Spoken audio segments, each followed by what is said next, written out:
Hi guys, what's happening? Welcome to Wasted Lunch. I'm Paul McVeigh. Thanks for stopping in to waste your lunch time with me. Time is 12:02, oven standard. What the heck is going on, guys? I'm just chilling out here. Got some funky stuff behind me. Doing some rearranging in the room behind me. Finally getting off my duff to address some issues in that room that need done. Mainly wallpapering right now. But yeah, that's the room that one half of it I've already done the wallpapering. Yeah. Yeah. One half I've already done the wallpaper on. This half I need to put up the wallpaper. And then on this half also, I'm going to be building shelves. There's going to be shelves. See these books right behind me on this thing? Going to build shelves right here also. They're actually going to be open in between this room, which is kind of the dining area, and the next room, which is going to be, I don't know, that's a room that the name of it changes every week. It'll be called the Den, the family room, sanctuary. It's whatever my wife pretty much figures on calling it that day is what that room is. So, but that doesn't matter. The name doesn't matter. What matters is that I got to get the wallpaper up. And then what's funny is I'm going to put all this wallpaper up, and then one part of the wall, you're probably not even going to see it because I'm going to be putting up bookcases. How we doing, Jeff? I hope you're doing fantastic. I'm doing pretty good myself. I've just talking about how I've got to put up some wallpaper, and then I got to build bookcases against a wall. I think the bookcases are going to go almost to the ceiling. Which that's not going to be very good for a lot of people, but it'll work out for me. I'm tall enough to reach. Looks like my daughter's having problems. Press cancel, the red button. What? Yeah, now press your popcorn button. There we go. Russ, what's happening? How's things shaking in your neck of the woods? Guys, don't be afraid to, type something in there. Comment. You're more than welcome. To let me know what's happening with you guys. All part of the fun and excitement around here. But anyways, yeah, that's one of my things. Let's see, Jeff says, I'm doing great, all. Thank you very much. Just wanted to stop in and see what you was up to. God bless you, Paul. Have a great day. Thank you, Jeff. Well, God bless you. I hope you have an awesome day yourself. Thank you. I can... tell you what, I can use all the blessings I can get. Let's see. Oh, and Sean's on here. What's up, Sean? Sean threw me a wave symbol. I hope, Sean, you're feeling better. You were under the weather a little bit yesterday. I hope your sinuses and stuff are clearing up. If you watch one of my old shows, you heard me talk about having a little cold. And in that episode, I was talking about how everybody calls something a little cold until they're the one who has the cold, and then you realize just how crappy a little cold is. They're not fun. They're not fun. Now, after you get over them, then you say, well, I had a cold. Like it was no big deal. But while you're having the cold, you're miserable. It's funny because, cold is something that, once you get in your 20s, 30s, 40s, or whatever, you have had a cold dozens of times. And no matter how many times you have them, they're still not fun to have. It's not like, it's not fun waiting them out. But anywho, what is going on with you, Sean? Are you feeling better? Do you have any major plans for today, or is recuperating part of your major plan? Let's see. At this point in the day, I have already let's see, drove for an hour. Got my wife off to work. Delivered a package at the UPS. Let's see what I do. Gave my dog her medicine. That's fun. See, had another problem with my pharmacy. Let's see, Sean says a cold is sometimes as bad as the flu. Yeah, sometimes they are. Sometimes they are. I mean, it can be really crappy. It's not fun. Yeah, I mean, you can get a fever with them. They're not, you know, that's why I was saying it's kind of I don't know what you call that, a misnomer when you say you got a little cold, because usually it ends up making you feel rotten all around, you know. But yeah, I had another, well, the problem this time I had with my pharmacy, though, was not their fault. It was actually my doctor's calling in my medicine. But I'm going to go ahead, since I said something about the pharmacy thing, I will mention the problem I did have. I'm not going to say what pharmacy. I'm just going to say this for everybody. I'm telling you what is not a bad idea to do.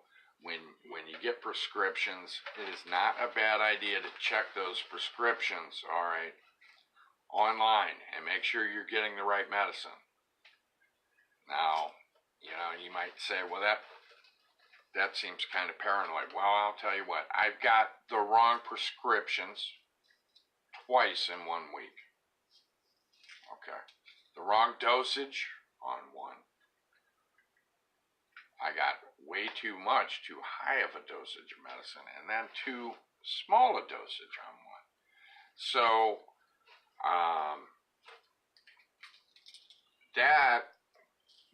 that has put it into my head that, damn it, I'm going to check my medicine. All right, because up until then, I had taken it for granted that, it's a pharmacy, they're going to do me right, they know what they're doing. These guys are professionals, well, they're humans too, and they make mistakes, and they made 2 in the same week. Luckily, the first one, they actually called me. They called me up and were kind of frantic on the phone, and, Mr. McVeigh, you need to come back to the pharmacy right away. And I'm like, okay, what's going on? And they're like, bring, this and that medicine. And I'm like, okay, bring it back and find out they, gave me twice as much of the medicine I was supposed to have. That's scary. That's scary stuff. I mean, that can not only hurt somebody, that can leave them dead. All right, so that's serious stuff. And then I noticed another medicine I had was only like half of what I was supposed to have. I noticed the pills were smaller, and I was like, these seem to be smaller than the stuff I'm used to having. And sure enough, they were. So I strongly suggest, guys, no matter what pharmacy you're going through, whether it's a mom and pop one, whether it's one of these big chain ones, check your medicine. It's better to be safe than sorry. And if something looks weird, ask questions, because they screw up. They mess up. And those mess ups can cost somebody their life. So check that stuff. Don't just assume that everything they do is right. Anyway, I'm going to show you my shirt here. It's pretty cool. Let's see here. I'm trying to get the whole thing in here. Of course, it's backwards, the writing is, but it says, I got your back. Thought I'd show off that shirt. It's not brand new or anything, but what's funny about this is I wore this shirt one time to go see the doctor when I was having horrible back problems. This shirt is, I wore that in to see him one time. He appreciated that. He thought that was pretty funny. But cool shirt. I've had it for a couple of years. But anyways, Sean, you said a cold is sometimes as bad as a flu. I agree. Sometimes it is. Are you still ill? You still illin'? Sean says more like I took your back. Yeah, I guess it is. Maybe it was a prank or something, you know. Good old skeletons. They've always been a part of culture, haven't they? Skeletons have always been iconic, you know, for death, you know. But, yeah, I dig this shirt. It's a pretty cool shirt. And I believe, let me see. Yeah, I believe this is a glow-in-the-dark shirt, too, which makes it extra cool. It's a pretty rad shirt. And see, Sean says he's still got that sore throat. Oh, shit, I hate sore throats.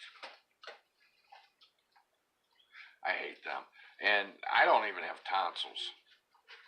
I got those removed when I was in about kindergarten. So, and when I get sore throats, I mean, it kills me to swallow anything. And what's weird about sore throat is when I have one, it actually hurts worse for me to drink liquids than to eat solid foods. You know, and maybe that seems weird. You would think, you know, eating solid food would hurt worse. But I think because drinking fluids, your throat closes even more when you're swallowing that down, and that's why it hurts me. That's my theory, anyways. But it does. It hurts worse drinking fluids, which, of course, that's one of the things the doctors say you're supposed to do. Drink lots of fluids, you know, like with most illnesses. Drink lots of fluids. Drink lots of fluids. Lots of clear fluids, you know. But yeah, I don't have tonsils. I can only imagine what a sore throat would feel like now if I somehow woke up and had tonsils again. Yes. Yes. How do you get that? How do you get what? Sore throat? No. How do you get what? A cold? No. Tonsils? No. How do I talk to my friend? Huh? Okay. A little in service right now. My daughter is wondering how I talk to you guys. Well, what happens is I'm talking into this, okay, and people can see me out there, and they can type in comments that pop up. See, look at the screen here. Look. See these little bubbles? Okay, those are what people are typing to me. That's how I can talk with them. Let's see, Sean says he just burned my tongue. How did you burn your tongue? What'd you do? Get some hot coffee or tea or something? Dunk your tongue in that?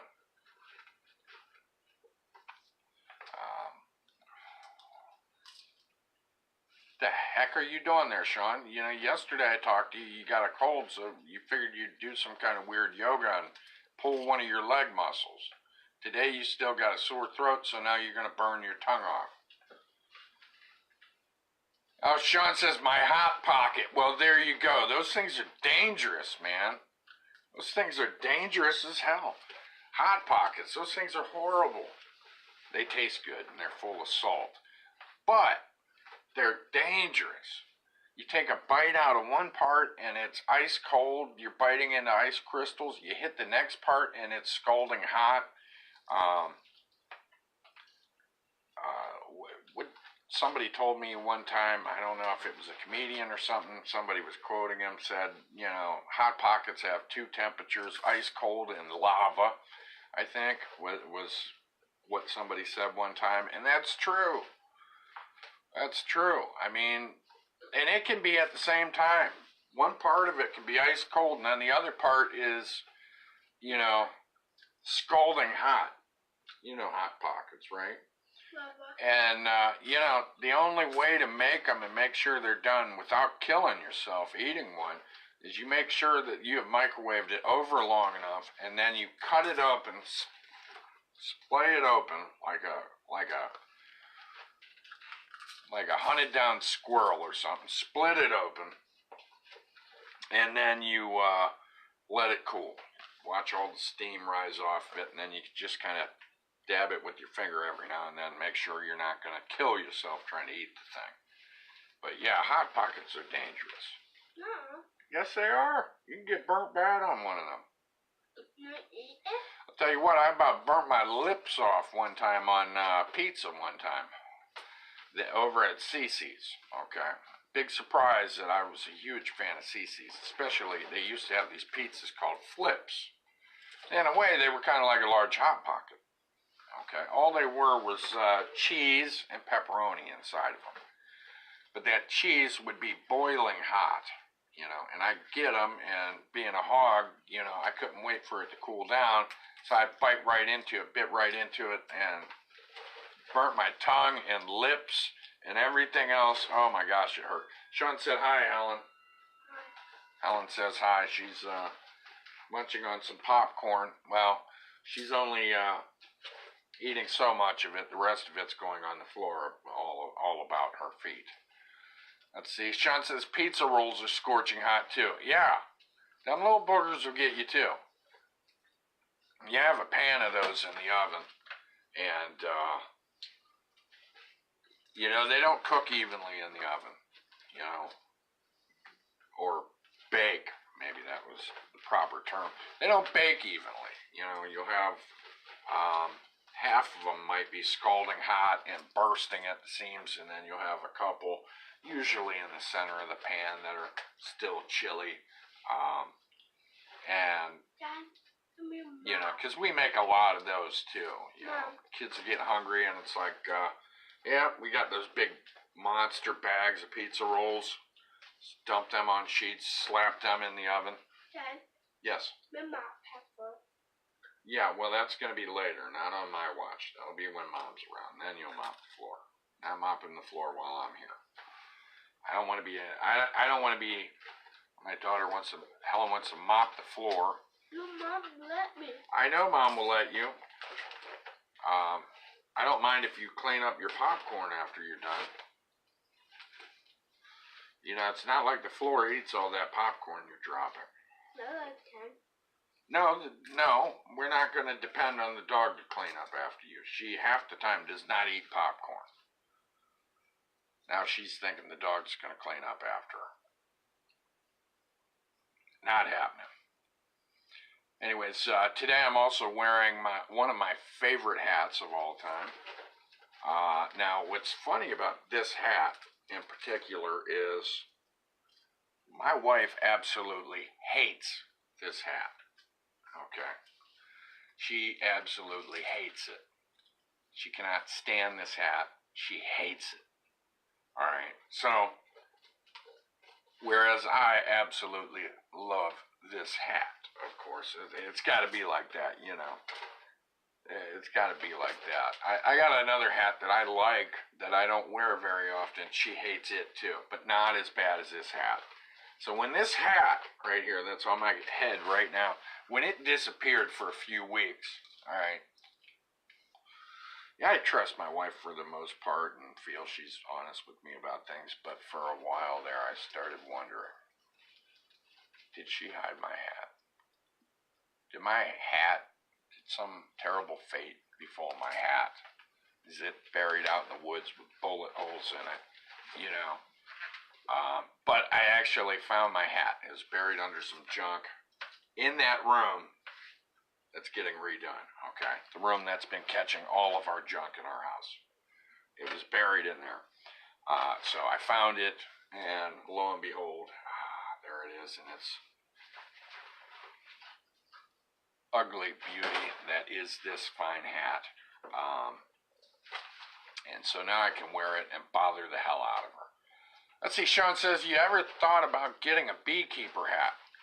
That's funny, Sean. I've never actually looked into the pricing on them, but I always thought a beekeeper hat would be pretty doggone rad to have. But I've never priced them. Okay, I've never priced them. So, but I would like to have one nonetheless. I'd love to have a beekeeper hat. Which is strange. I came this close to getting into the hobby, or would it be more like a career? Well, I guess it could be either or, of beekeeping. I came very close one time.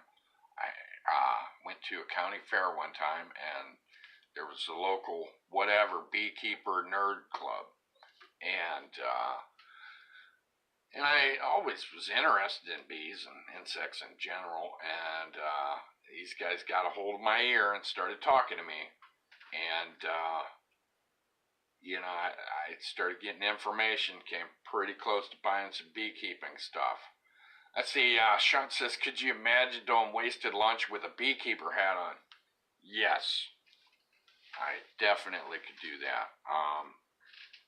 Yeah, I would have no problem wearing a beekeeper hat. It might look kind of funky though with this, if the screen was down. That might be kind of weird, looking like I'm a bride or something with a veil on. But yeah, I'd rock it. I'd definitely rock a beekeeper hat. That's for sure. Yeah, I'd do that. But yeah, that's funny. I came pretty close to actually indulging in becoming a beekeeper. Let's see. Sean says you should have a spider farm. I bet Teresa would love that. Oh gosh, jeez. I think that would bring that would. Then we're talking. Yeah, I think that would. I don't think she'd want to be here if I had a spider farm. Yeah, we know how she handles spiders, don't we? By screaming. Yeah, no spider farms.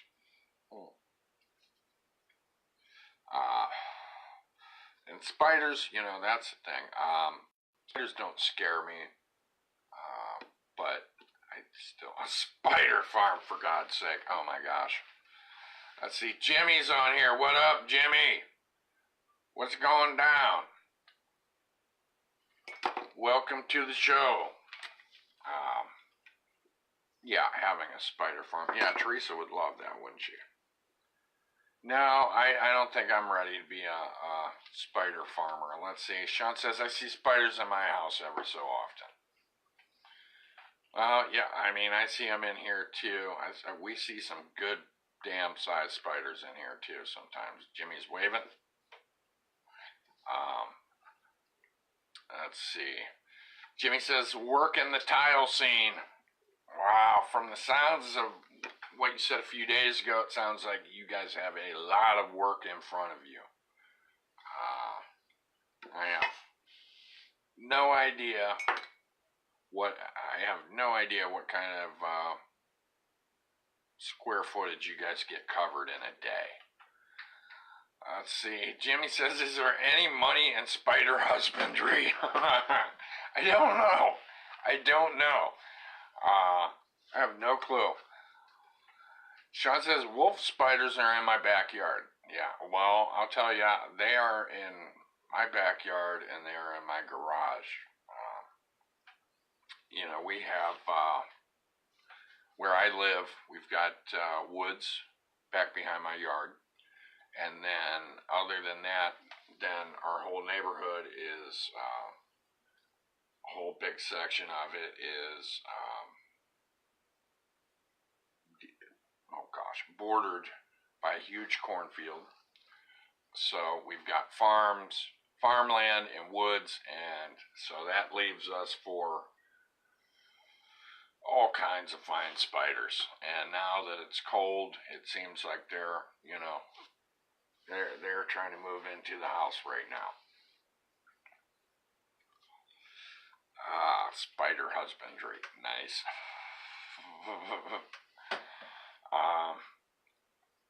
Yeah, we get some nasty ass spiders.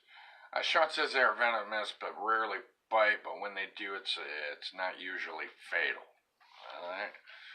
I don't know much about the venom of a wolf spider. I know they are hunters. I know that's a big part of the reason they're, called wolf spiders. I believe they, just pounce on their prey and start biting into them right then and there. I believe. I'm not an entomologist.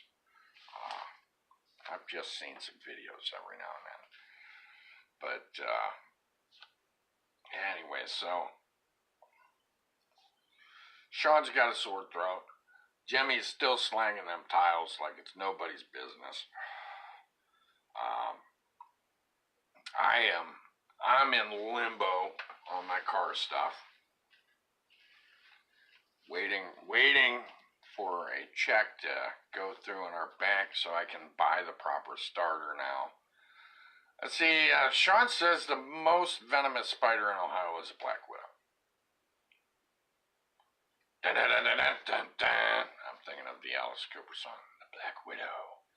Jimmy says, depends on the size of the tile. Small tile, not a great deal of square footage. We are laying down 24 inch by 24 inch, so close to 600 square feet a day. 5 take or give. Wow, that seems 600 square feet. Seems like a pretty dang good area there, man. Of course, you know what you're doing, so that helps. It'd probably end up pretty funky if I was doing it.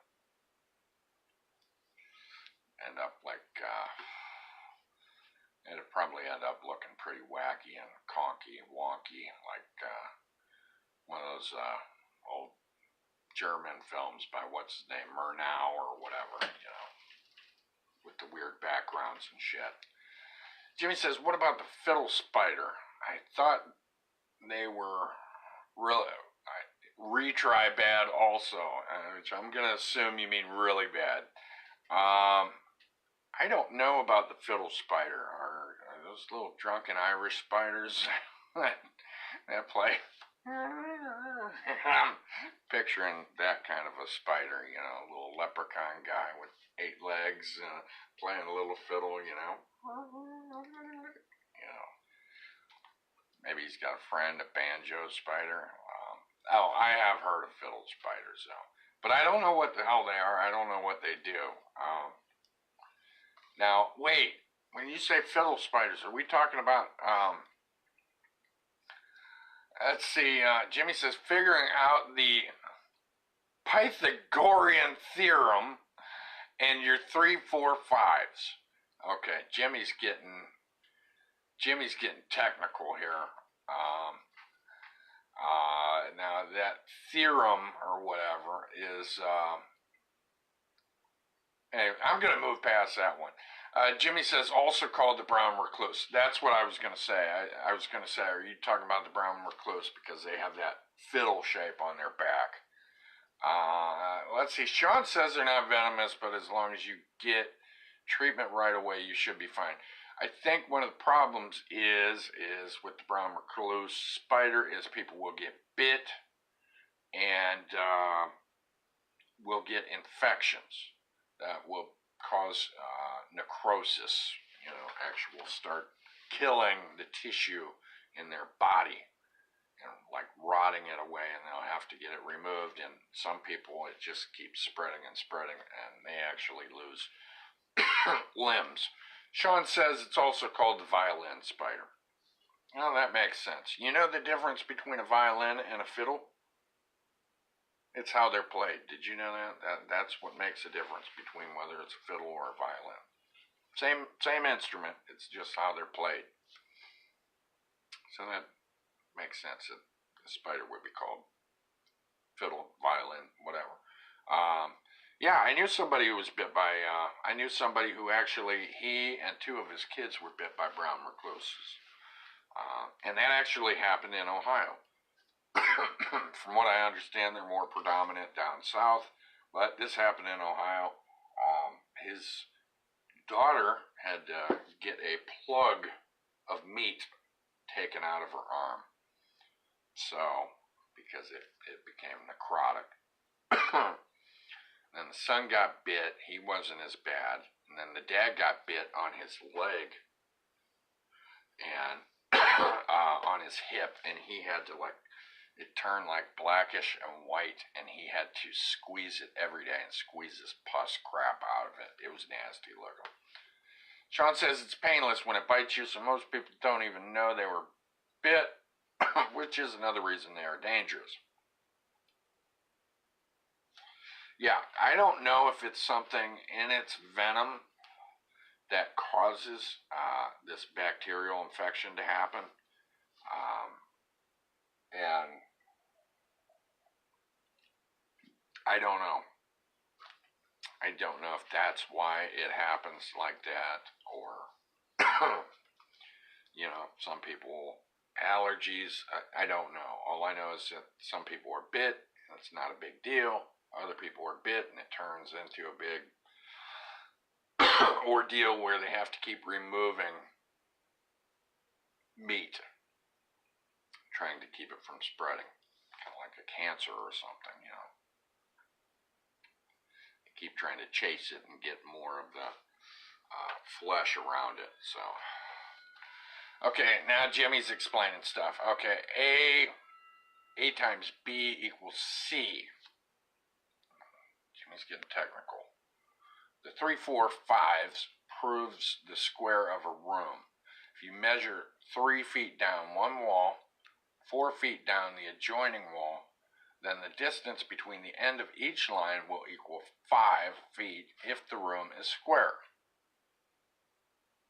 Measure 3 feet down one wall, 4 feet down the other, adjoining wall, distance between the end of each line will equal 5 if the room is square. Okay, thank you for explaining that. See, you get to learn something here while you're on here, guys. Thank you, Jimmy. Very elucidating. Sean says there was a house in Kansas that had 2,000 of them, and no incident. They aren't aggressive and usually only pray at night. Is that before they go to sleep they say their prayers? Let's see. Sean said, Jimmy's taking me back to algebra class. Isn't that painful?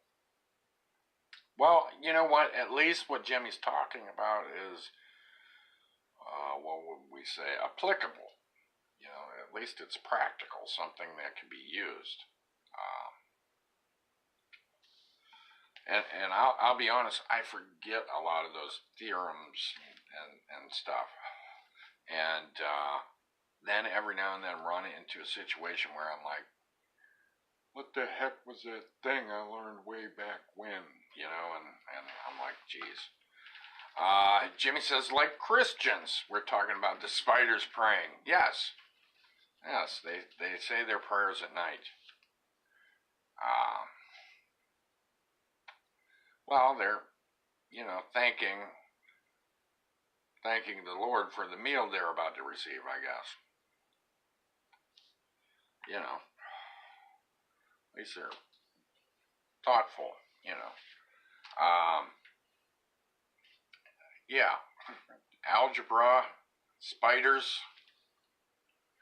Now, but yeah, I run into situations where I'm like, oh my gosh, I wish I could remember that thing, you know. Sean says, could you imagine discovering 2,000 brown recluse spiders in your house? How would you explain that to Teresa? To sum it up, I'd say, honey, there's a shitload of spiders in our house. That's how I'd explain that, and, you know, that'd probably be it, because, you know, she was talking the other day about getting an exterminator or whatever, and I'm like, we don't have exterminator money. Are you serious?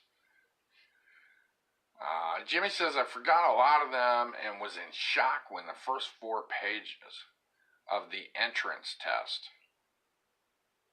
Okay, entrance test. What were you taking an entrance test in for?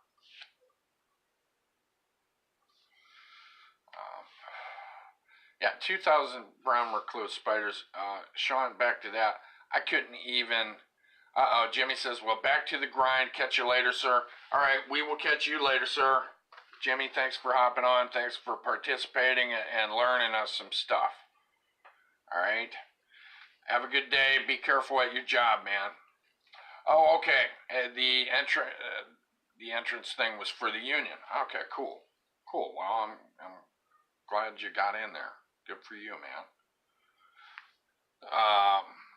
I couldn't imagine even trying to count 2,000 spiders, so I wouldn't even know there were 2,000 of them. Let's see. Sean says, then the house goes up in flames. LOL. Yeah, that is about what Teresa would want to do.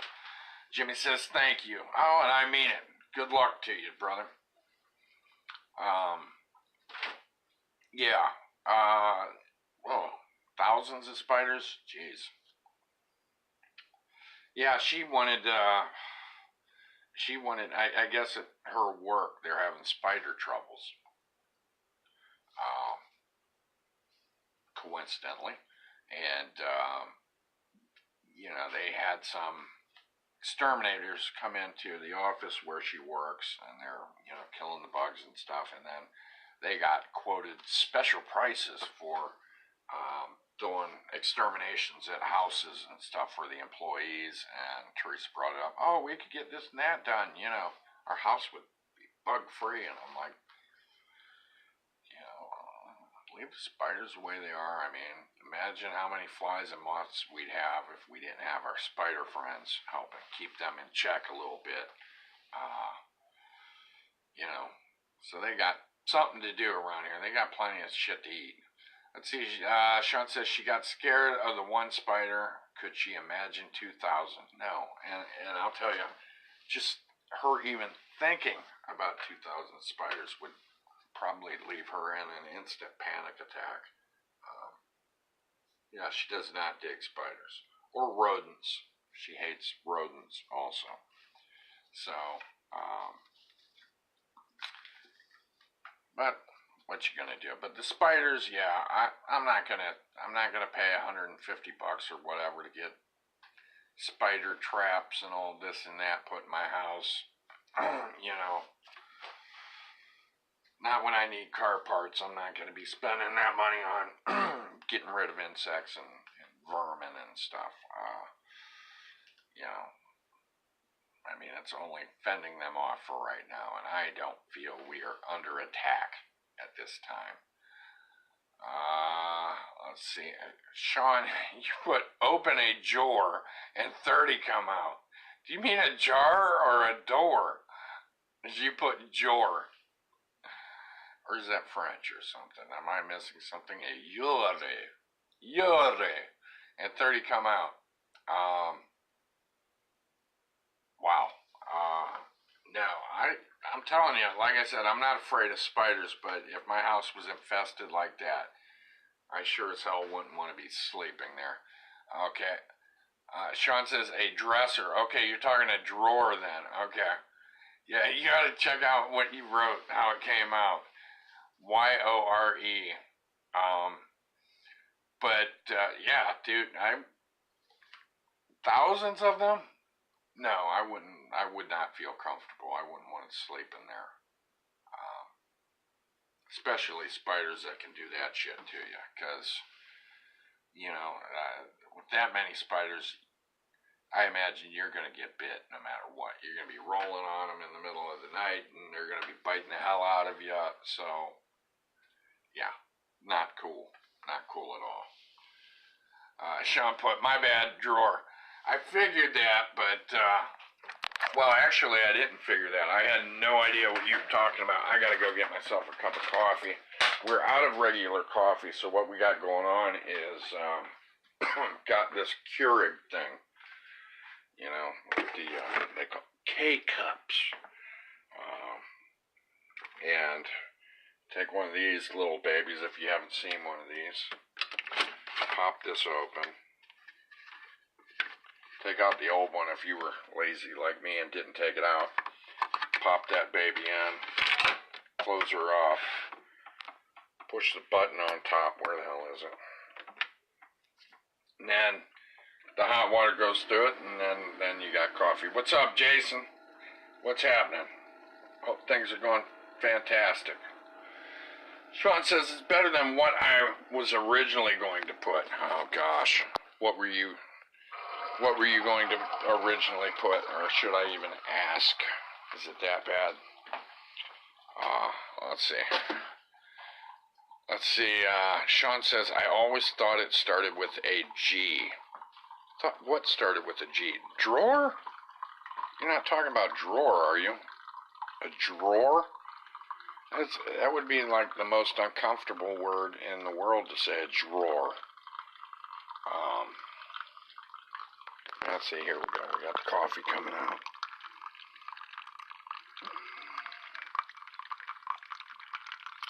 It's, I'll tell you, this coffee maker setup, I do like it, especially, like right now, we're out of our regular, big can of Folgers.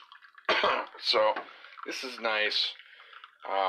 It makes 1 cup at a time, but what's good about it making 1 cup at a time is it does it fast, real fast. So, you don't have to wait around for 20 minutes to get a cup of coffee. I mean, you put the cup in there, and as long as the machine's been on, the water's heated, it's ready to go, and it spits out. Listen.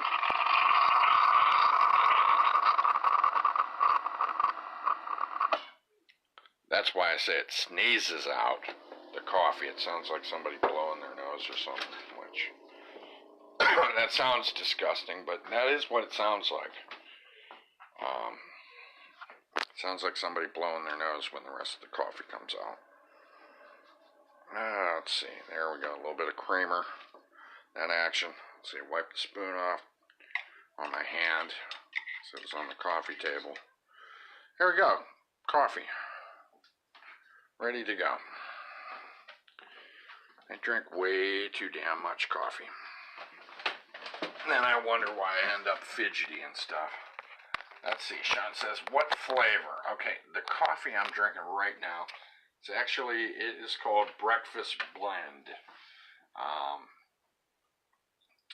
And how would I describe it? Let me try a sip now that it's fresh.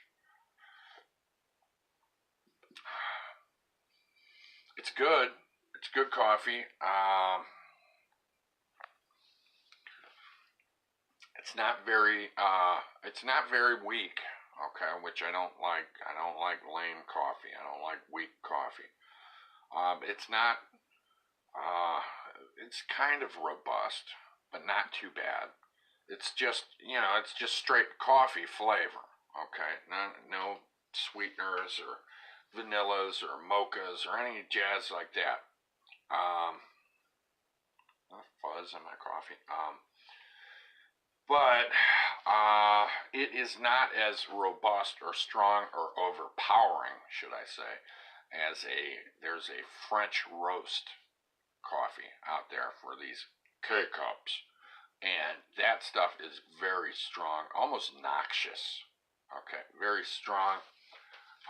That French roast stuff, and I think it's great value. Walmart's generic brand. That French roast is really strong. Almost smells like a skunk. No kidding. When you're brewing it, it almost smells like a skunk. In fact, the one time I made some, my wife and Vinny said, I think I smell a skunk. It was a coffee. No kidding. Sean asks, Helen doesn't have school today. She is supposed to, but she's having some stomach issues today. So she's a bit under the weather, so she ended up having the day off because of that. Sick day. She took a sick day. So she got to go riding around with me today, dropping mom off, and dropping, like I said, I had to drop a package off at the UPS store, which yesterday, that same package I tried to ship out, and I forgot there was a UPS store in town. So I went around to all these UPS drop boxes hoping that they would be bigger than the first one I tried. I'm like trying to smash this huge package into them, and it wasn't going to work. And then Teresa told me after I picked her up from work last night, she's like, well, why didn't you go to the UPS store? And I'm like, you gotta be kidding me. I forgot there was a UPS store. So I was driving around like an idiot, like a chicken with my head cut off, looking for a place to take this package. Well, went to all this trouble, and there was a place I could have taken it. You know, sometimes just a little piece of information is very important. And, oh well, you live and you learn.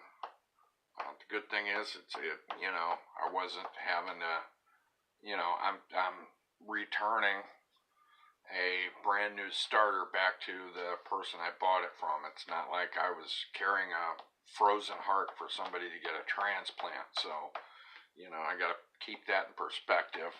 And that helps keep it from seeming, you know, like such a horrible atrocity. Because, you know, don't sweat the small stuff. You know, is how I try to have that philosophy. Because, you know, those people who lose their minds over every little thing that goes wrong. I don't ever want to be one of those people, because so much shit goes wrong, so many little things go wrong. You know, I don't want to live a life where every little setback is, you know, going to make me want to jump off a bridge. So, because I know people like that, and I think, man, that must be a horrible way to live. Sean asks, you finished the oath? Yes, I did. Sorry if I didn't do a follow-up on that. I did finish the oath. I think a day after I had talked about it the last time I had finished it. And I must say, it was fantastic. Yes, it was a fantastic book.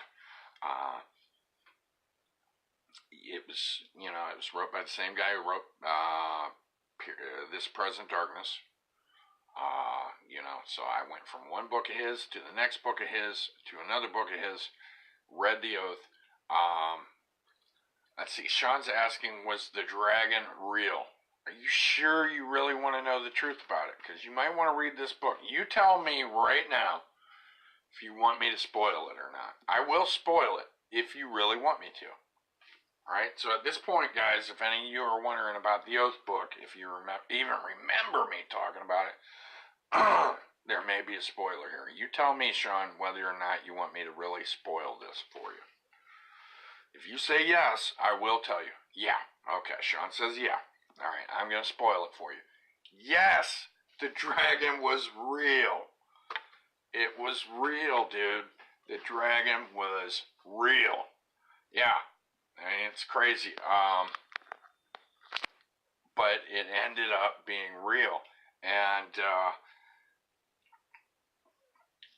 you know, that wouldn't have been shocking if this was a fantasy setting. If this book was set in a fantasy setting. But it wasn't. It was set in a modern day, American Northwest logging type area.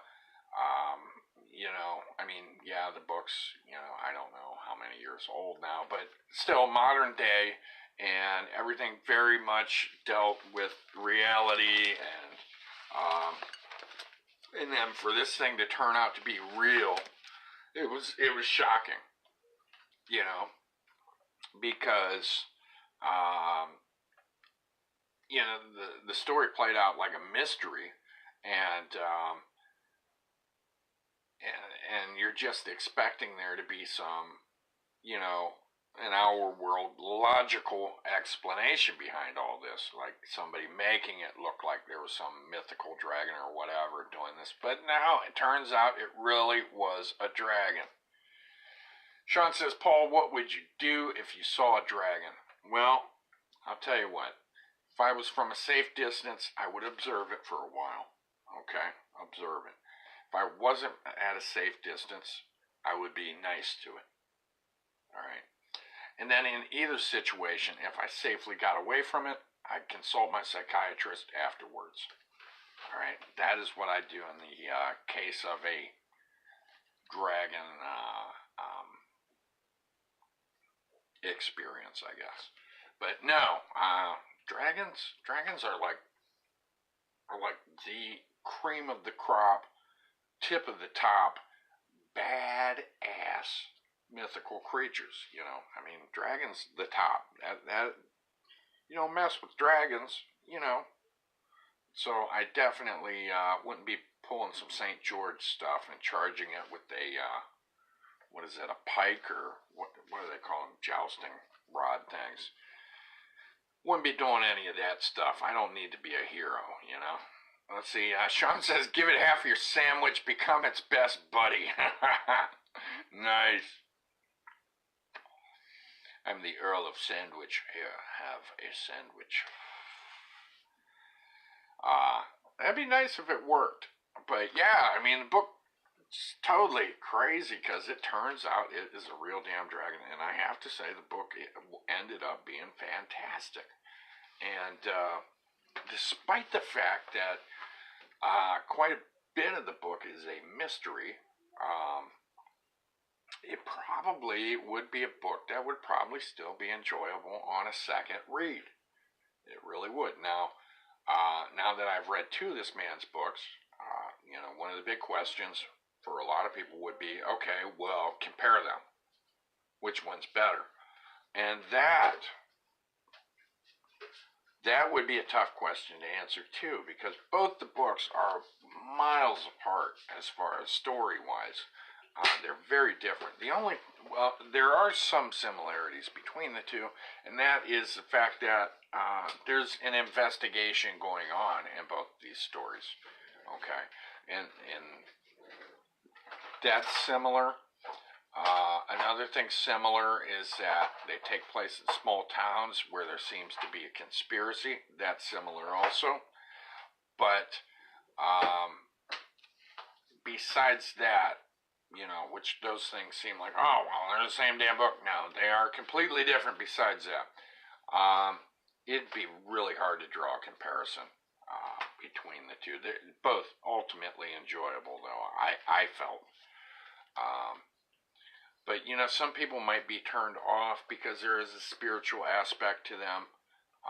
So, you know, some people might be like, well, I'm not going to get preached to, but they are not preachy books, especially The Oath. It was not preachy at all.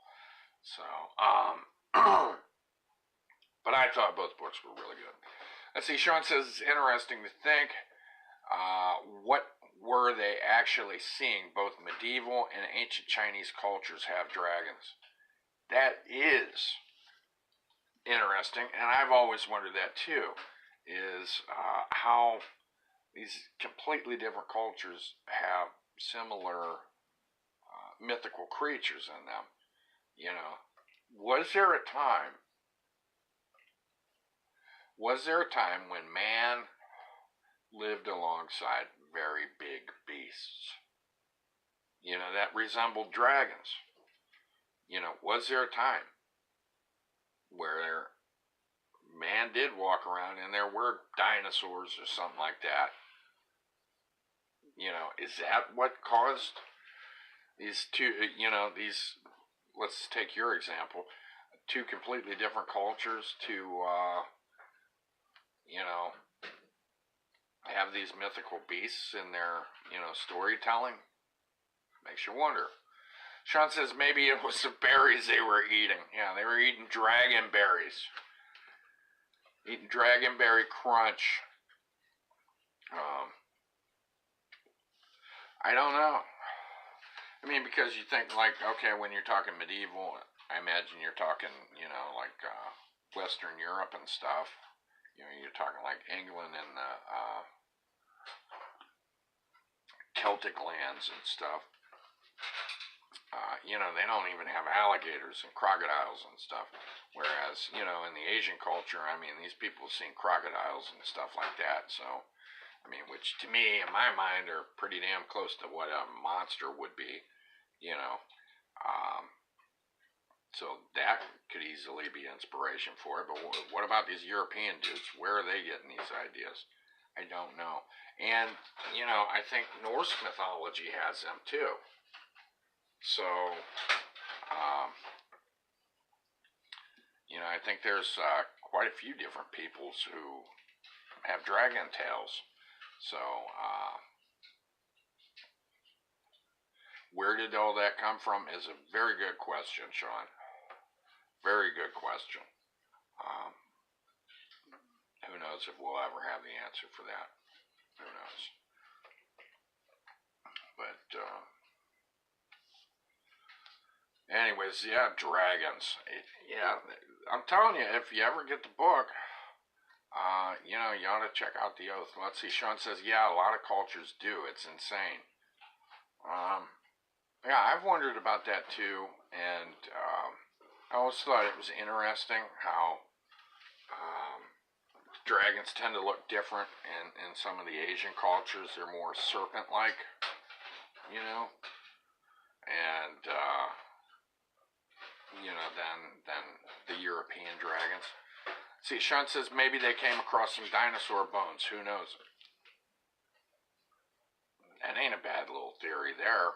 I mean, maybe they did. Maybe they came across some big-ass bones and were like, what was this thing? You know, I mean, this thing roamed the earth. I mean, because everybody knows and has known forever that there were huge beasts in the sea. You know, I mean, any culture that's done any kind of boating in the ocean and the seas knows there's big creatures out there. They've always known that. So to me, it's always made sense about the whole giant sea creatures, because there are giant sea creatures. But yeah, maybe they did. Maybe they dug out some damn dinosaur bones or something, and there were, you know, some stories came about. Who knows? Sean says, I'm thinking the Asian cultures was probably a gigantic snake. Well, that's what a lot of their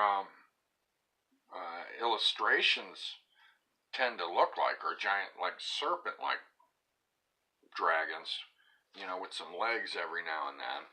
And their faces, some of them almost look like cats in a way on some of the dragons I've seen. Fascinating stuff, though. And you know, that's a subject I'd like to do more reading about, to be honest with you. Checking out different cultures' ideas of dragons. But, see, Sean says Ora Komodo dragon. Yeah, you got the, where's that? That's down by Indonesia and stuff, where the Komodo dragons are. You know, which is down there by Asia. And, you know, I mean, Komodo dragons, I'm sure more than one person's gotten their ass munched on by a Komodo dragon. You know, if there's something out there that could possibly eat a person, my theory is it's already eaten somebody. You know, period. You know, like people talk about, well, like the black bears, well, they're not usually aggressive. Well, sorry, but you look it up and you will see people done got their ass killed by black bears. It's a bear, for crying out loud. It's dangerous, you know? It's dangerous. You don't go playing with bears. I don't give a damn what color they are. I ain't racist when it comes to bears especially. Well, I'm not racist when it comes to people, but bears, black bear, brown bear, yellow bear, panda bear. I don't even know if they're really a member of the bear family. I've seen videos of them clawing up people and shit too. I wouldn't mess with one of them. You know, oh my gosh, which makes me think of Tropic Thunder. You ever see Tropic Thunder? Dude kills a bear and makes a headdress out of its head. Oh my gosh. It's terrible. But yeah, you know, Komodo dragon. Yeah, I always thought it'd be cool to see one of them. I finally did see one at the zoo. Finally saw one at the zoo, and it was really impressed by it.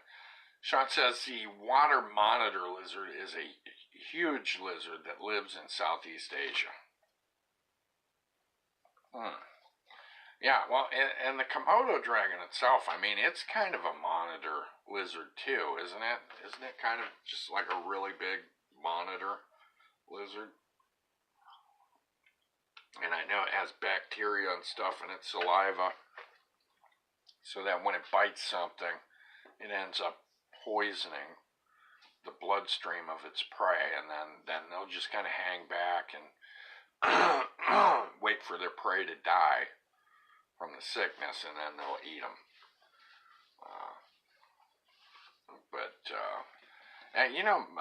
There's quite a few monitor lizards that are big-time pets, or at least they used to be. I remember being in San Diego, and quite a few people had them as pets. I'm not going to say it's this giant water monitor that you're talking about. Sean says, yeah, I think the Komodo is a subspecies of water monitor. All I know is it looks just like the monitor lizards, only it's really big and has, drool all over its mouth. But yeah, the different breeds of monitors are real, or at least they used to be really popular in California as pets.